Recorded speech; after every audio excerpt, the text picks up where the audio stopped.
plateau du mardi ni ñu koy defee talaata bu jot Papa Alioune Sarr day dalal ganam tey muy dalal ki nga xam ne moo di Mor Gassama di économiste Mor Gassama war a waxtaan ak Papa Alioune Sarr ci digle yi nga xamante ne président wala digee bokk plutôt digee yi nga xamante ne président de la République def na ko bi muy def discours am ci ñetti fan ci weerum avril jëmale ko ci ndaw ñi Papa Alioune Sarr. mi ngi ci plateau bi Mor Gassama di économiste ñi tey di war a faram-fàccee discours bi nga xam ni kii nga xam ni mooy njiitu réew mi Dakar jagleel jeunesse bi am ay promesse d'emploi yu mu ci def ñu mën a xam ba xam promesse yooyu mën naa réaliser wu ñuy dalal Mor Gassama ci plateau bi Mor Gassama ñu ngi lay nuyu.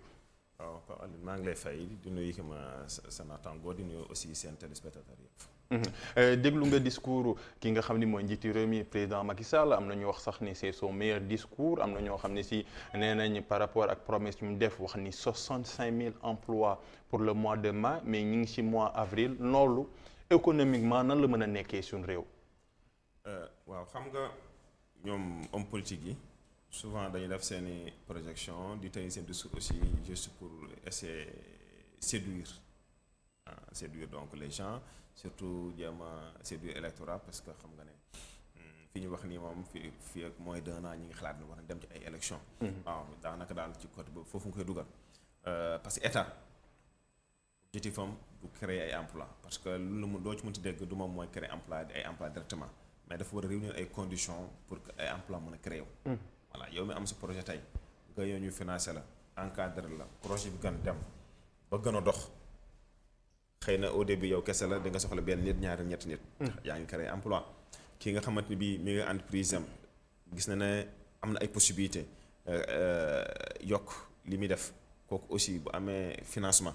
def yokk niveau production bu dente am na yeneen part de marché effectivement dina soxla main d'œuvre supplémentaire kooku dana recruter donc kooku aussi yaa ngi koy jàppale pour mu créer emploi mais encore une fois état li koy mais wax na état du créer emploi mais wax na ni dina génne 65 000 emplois léegi fan lay jaar 65 000 emplois boobu pour un budget de 80 milliards juróom ñetti fukki milliards suñu koppar. parce que du ma wax 80 milliards mais boo ko doublé woon tamit nga triplé ko du tax nga parce que ay emploi doo xëy rek di ko décréter nii. yow gëmoo ni mën nañoo créer 65 000 emplois ci mois de mai. fii ak mois de mai. en tant qu'économiste. je ne suis pas convaincu parce que li ma gëm d'abord parce que yenn type d'emploi lay nekk en plus parce que tey surtout ndaw yi nga xam ne ñoom moo gën a tax muy orienté discours am ci ñoom ndaw yi leen intéressé du dugg ci mbir boo xamante bi dañ ci nekk ñaar fi ñetti fan mu nax saay leen intéressé dëgg mooy emploi boo xam dafay durable. ñu dem ba ëllëg ñi ñuy gis di leen teg bat ñu teg ko comme ñëpp loolu lañ bëgg su boobaa aussi nekkul loo xamante bi dañ ciy précipité parce que tey il faut le dire bu dante ne après 9 ans nga def ko ci nguur gi 2012 ba 2021 actuellement nga bëgg a remettre tout en cause li nga xamante bi réalisé woo ko ci année yu passé nga xëy coûte parce que am na événement bu jógee nga jàpp ne war na. mais mieux vaut tard que jamais. bien sûr dañuy applaudir le fait que muy financé lu xaalis bi nu mu gën a ñëwee rek dañuy applaudir maintenant financement yi il faut nga gën ko orienter c'est très important parce que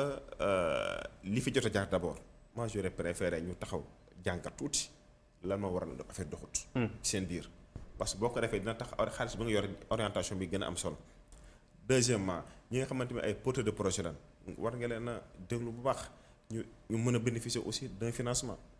que mu nekk jeunes yi que mu nekk ñeneen ñi parce que certes jeunes yi ñoom ñoo war a préparer seen avenir mais père de famille aussi boo xamante ni bii dafa yor njabootam war a préparer seen avenir aussi kooku aussi soxla na liggéey et cetera voilà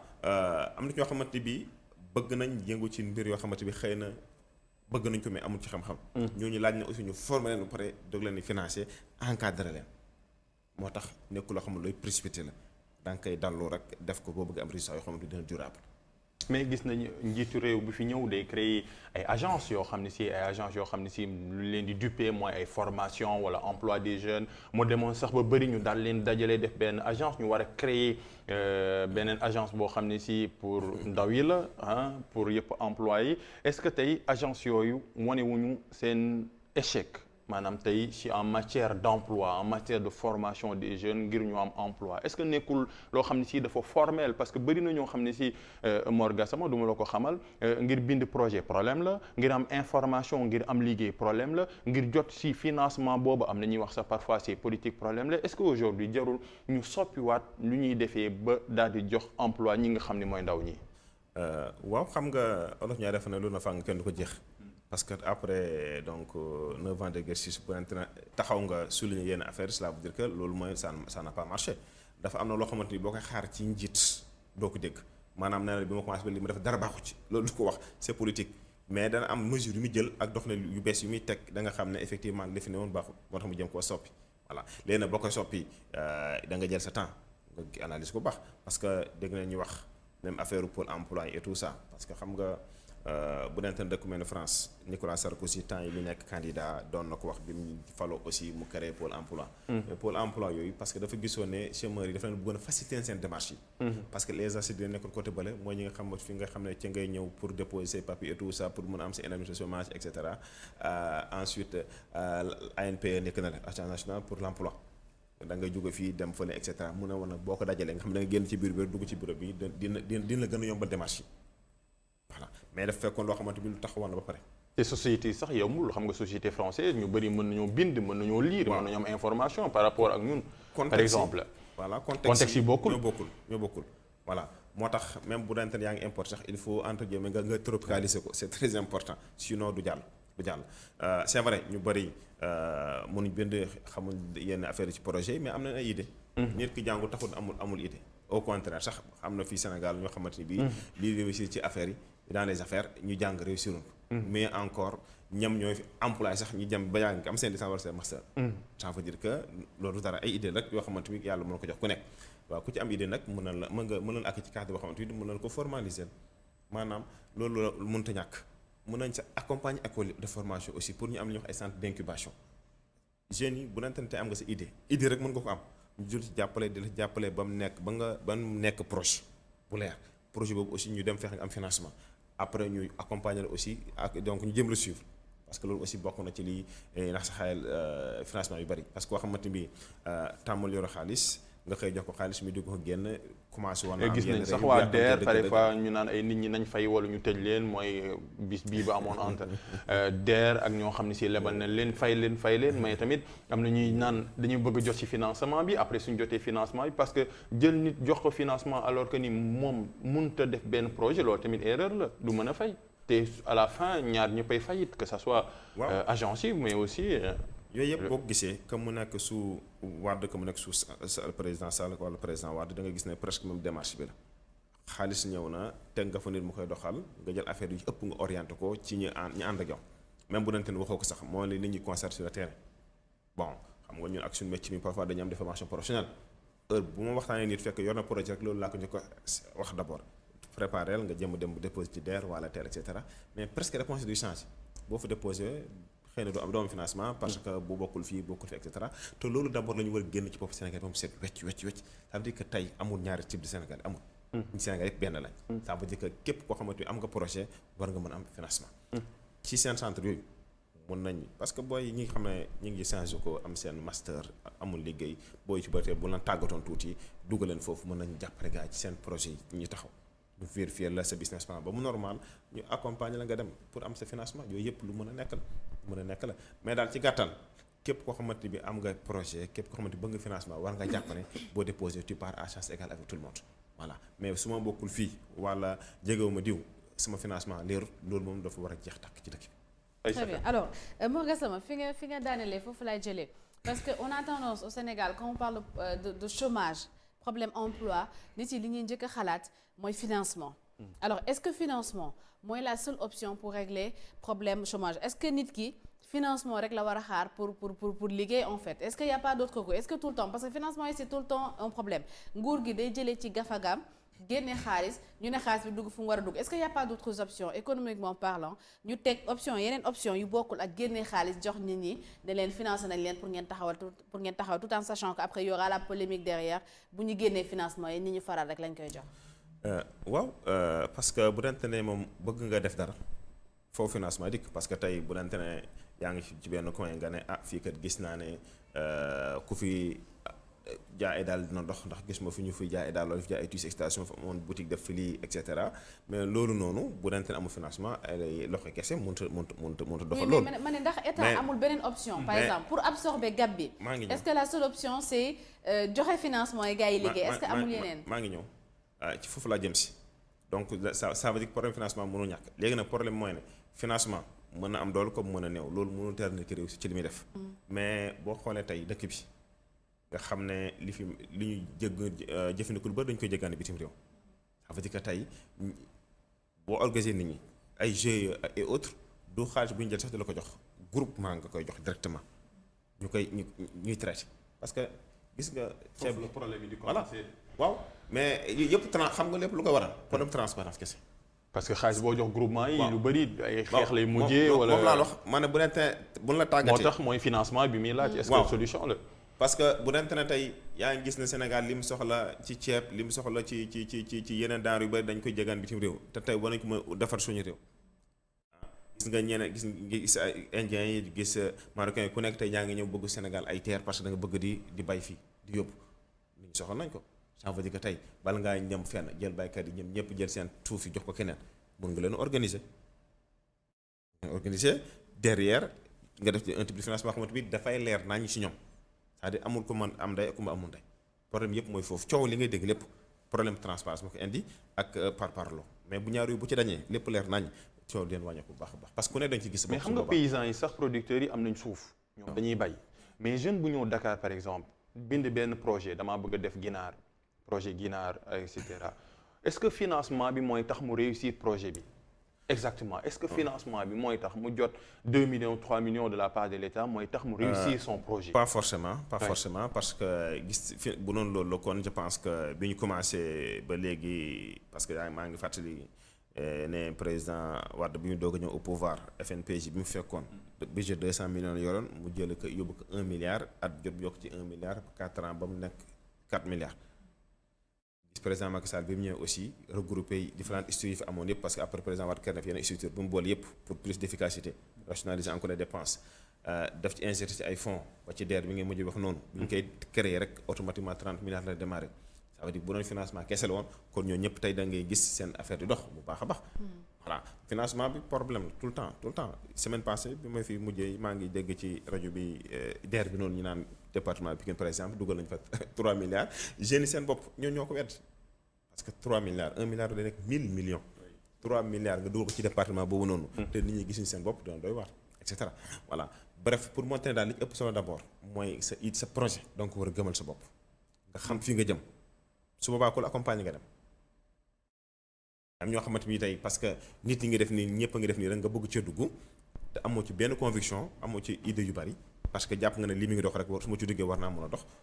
voilà kooku aussi je pense que nekkul loo xamante bi dina favoriser quand même entrepreneuriat bi voilà moo tax financement am na solo mais d'abord il faut nga continuer di former nit ñi formation moom boo xasee ba am pour la jàppale moom da nga mën a dem alors bu chef de l'État promettre lu toll noonu ci ay xëy lan mooy faisabilité bi waaw d'abord liñ njëkk a jàpp mooy ne da nga def état des lieux parce que tey département yu bari parce que ñoom ñu ngi raisonner en termes de département il faut nga xool opportunité yi am foofu niche yi nga xam ne bu jeunes yi mën nañu ko saisir nga xool aussi li ñu soxla ci formation avant ngay bën a wax financement c'est important voilà parce que bu dee fu mel ne Jolof parce que man fa laa jógee Daara Jolof nga xam ne foofu mbay mi dox na surtout càmm gi bu dente ne tey jeunes yi ñëw na def groupement rek nga financer leen te waxoo leen ne da nga war a mën a def sa ngeen war a former seen GIE ngeen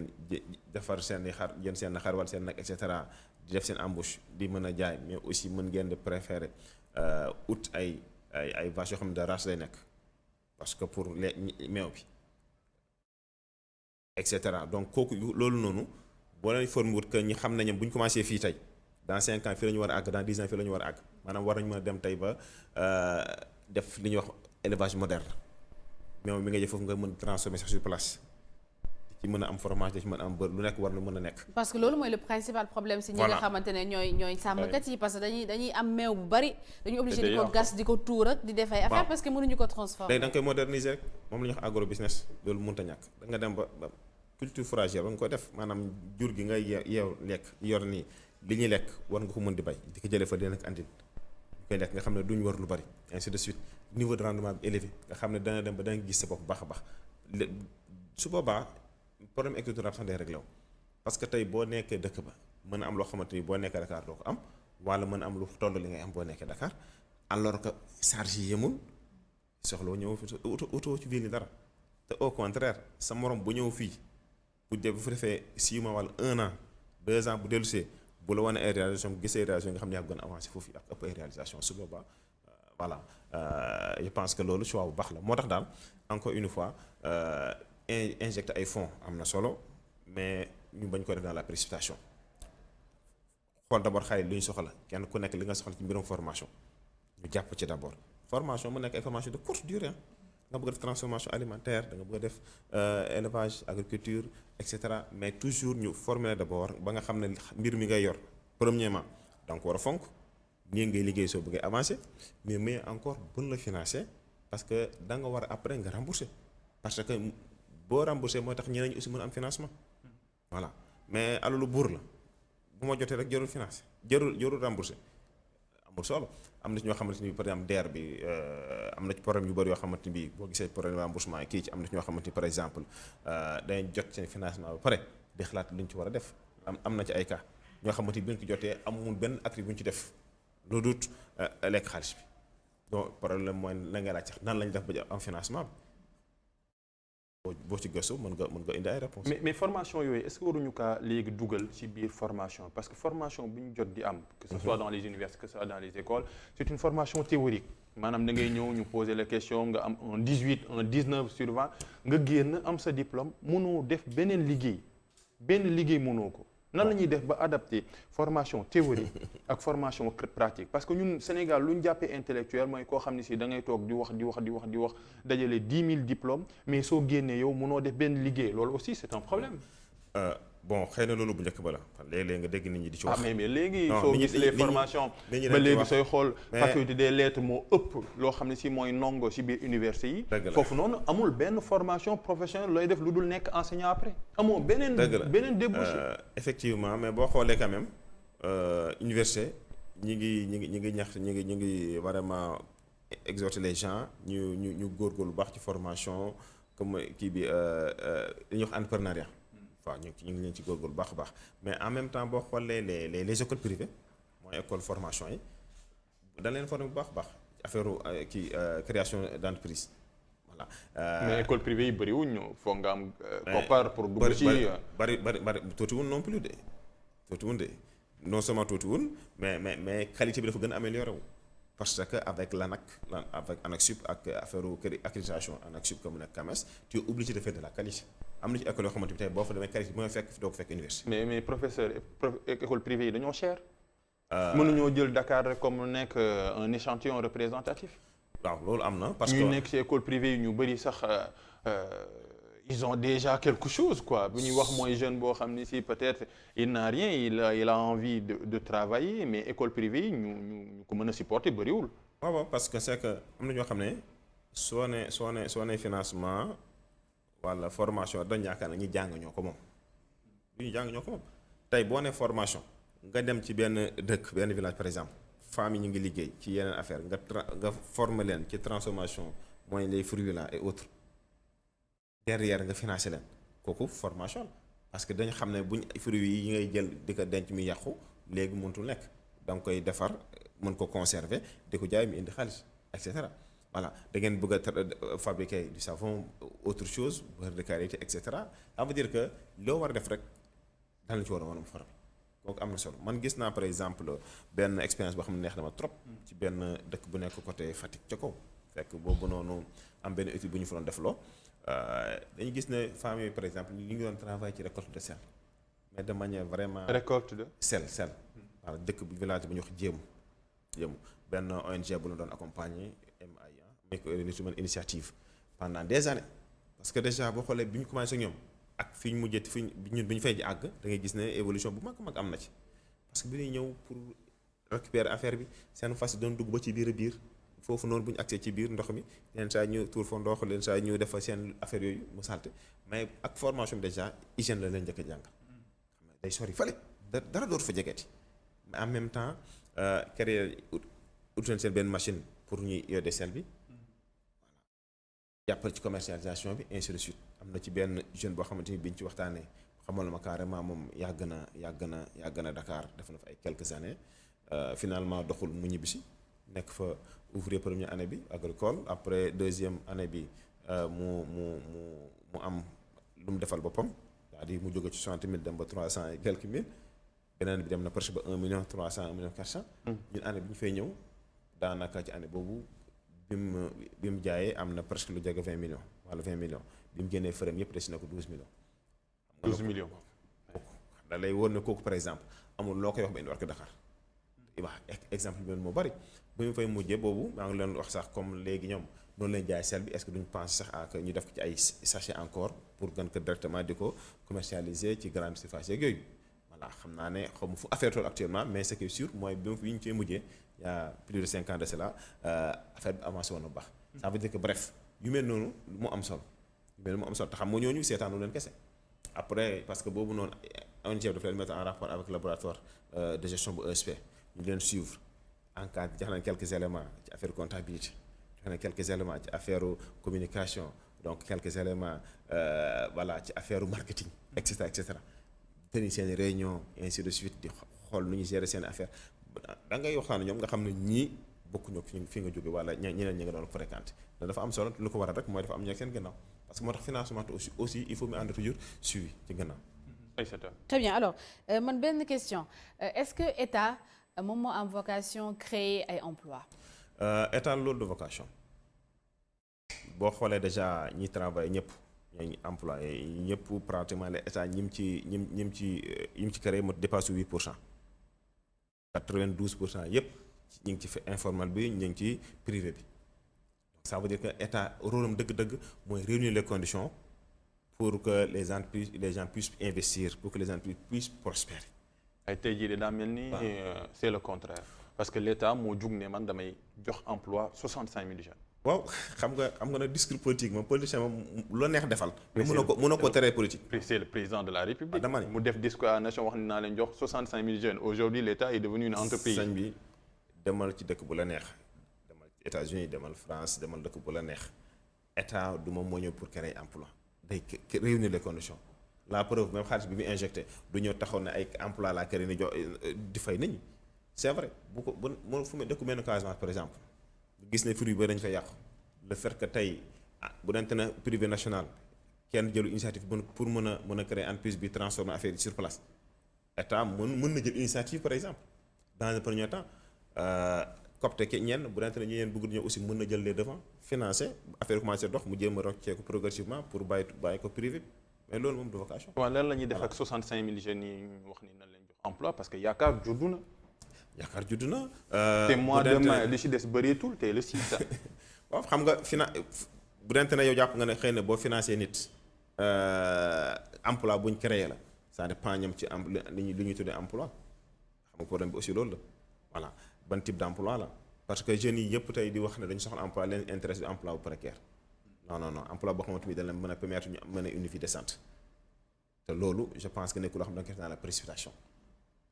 voilà. est-ce que du urgence aussi gis nañ Imadi. ñëpp noonu xaar président daa def discours wax ni la jeunesse je vous ai compris dégg naa leen seen benn jooy mooy emploi donc urgence on est. ci état d'urgence lañ nekk. gis nga maa ngi rappelé en 2018 mai 2018 def naa benn émission ci benn télé de la place fekk ñu ngi doon waxtaan ci affaire DER bi loolu laa ko ci ko wax mag sama problème d'abord mooy li ñuy wax entrepreneur rapide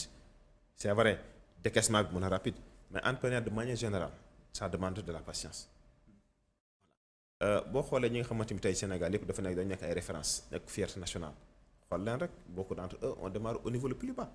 te réew tey dañ nekk fierté nationale ça veut dire que doo gëm loo jeune bi que kut ko dama lay finance tey suba nga yor lu jeex ndànk booy jël le cas de monsieur Ngom Babacar Ngom bu Sedima mu démarre élevage avec 120 poussins te wut léegi ay millions de poussins lay commercialiser par année en plus d'avoir diversifié son activité mos naa dégg un jour le doyen Bokar Samba Dieye li ñu expliqué ne bi muy ñëw Dakar li mu yoroon ci poche motu 2000 francs et cetera te am dem na ba période boo xamante ni bii daana importer presque 60 000 tonnes de riz yoo xamante ni du leb sa xaalis ci banque da koy fay cash et cetera donc ça veut dire que dafa war a jël temps amal sa projet amal conviction bi boo amee financement nag nga continuer ci ndànk-ndànk jàpp ne li ci am solo mooy ñi ngi ci 2021 su ma commencé 2023 fan laa war toll dans 5 ans fa laa war toll dans 10 ans fa laa war a gis sama bopp ngay travailler pour atteindre objectif yooyu mu la rëcc. ay sa damé ni leer na. leer na jërëjëf Mor Gassama.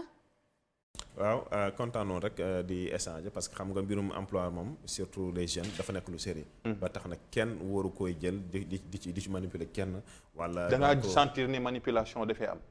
da ngaa sentir manipulation. su ma waxee loolu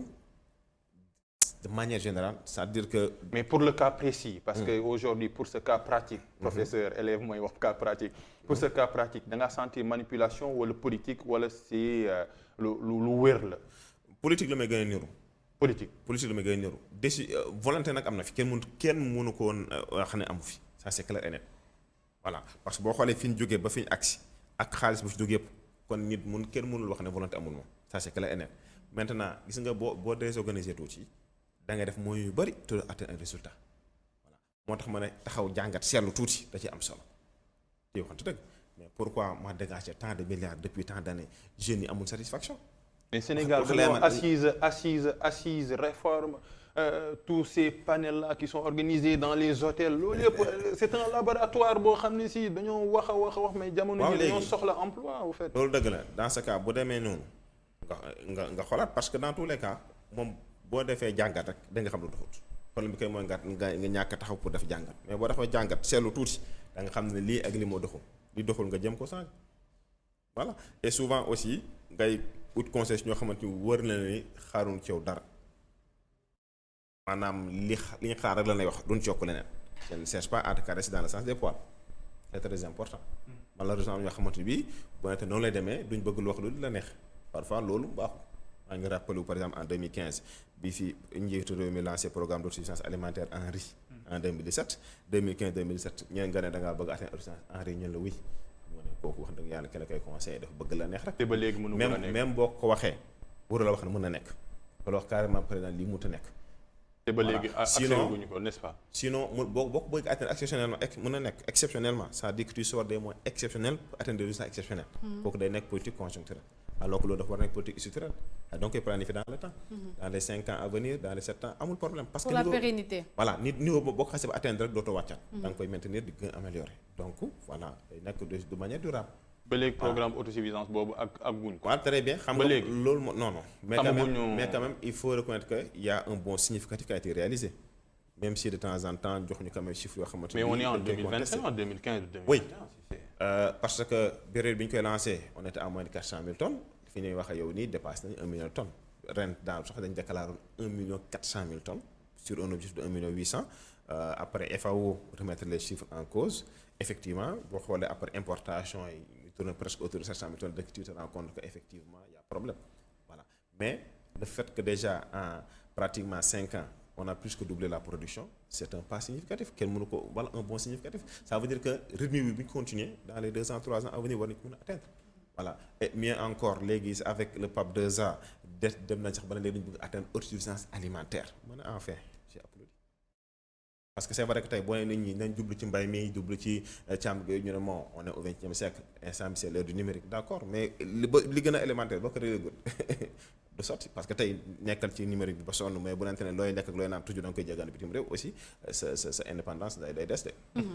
très bien alors ñu koy jaajëfal bu baax a baax Mor Gassama di économiste nekkoon suñu éditorialiste du jour di la jaajëfal bu baax a baax. waaw kontaan rek xanaa donc di ñaan yàlla jàmm yokk yàgg ci réew mi. allahumma amin Papa Alioune Sarr yow itam ma lay jaajëfal. di la jaajëfal di la jox dig daje ak téléspectateurs yi demain incha allah.